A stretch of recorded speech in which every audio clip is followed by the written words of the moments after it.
Hello and welcome to What, Why and How.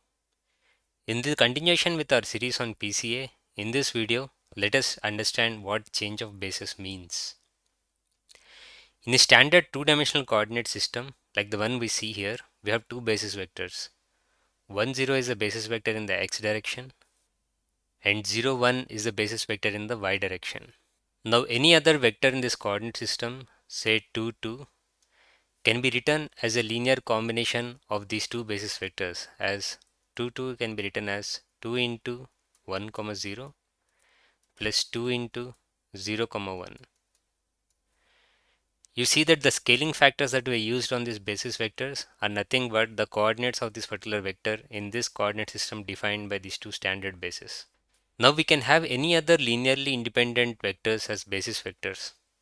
Say for example, if you define a new coordinate system with the basis vectors as minus 1 0 in the x direction and 0 minus 1 in the y direction.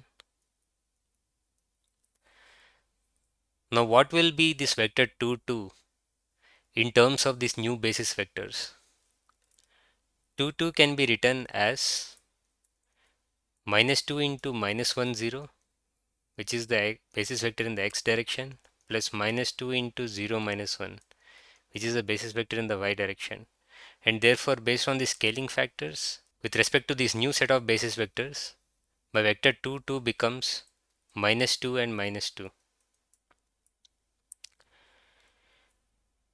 This can also be intuitively understood in that the new set of basis vectors are nothing but my old basis vectors rotated by 180 degrees. 1 0 became minus 1 0 and 0 1 became 0 minus 1, and therefore any other vector in terms of the original standard basis would be rotated by 180 degrees when we look at it from the perspective of new basis vectors, and therefore 2 2 becomes minus 2 minus 2. One thing to note is that when we say minus 2, we are still looking at it from our original frame of reference, which has basis vectors as a standard basis 1, 0 and 0, 1. If you change your frame of reference to this new coordinate system with the basis vectors as minus 1, 0 and 0 minus 1, this vector is still 2, 2 in the new coordinate system, in that it is still 2 units in the x direction and 2 units in the y direction. Now this vector 2 2 in terms of the new basis can also be written in terms of matrix multiplication as 2 2 is equal to a matrix with the new basis vectors as the column vectors multiplied by the transformed vector minus 2 minus 2.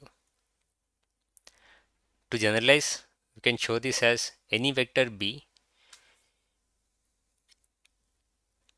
is equal to a matrix B which has the new basis vectors as the column vectors multiplied by the transformed vector Vn. This matrix B is called as the change of basis matrix.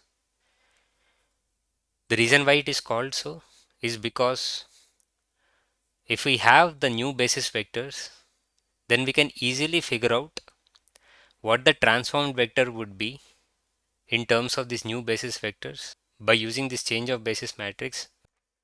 The concept of change of basis becomes very important as we try and understand PCA, where we try to define a new set of basis vectors, create a change of basis matrix, and try to transform the vectors that we have in our data set into this new frame of reference defined by this new set of basis vectors. I hope this gives you an intuition about what basis vectors mean and what the change of basis matrix is, and how we can use the change of basis matrix to transform vectors from one coordinate system to another coordinate system defined by a new set of basis vectors. Thank you.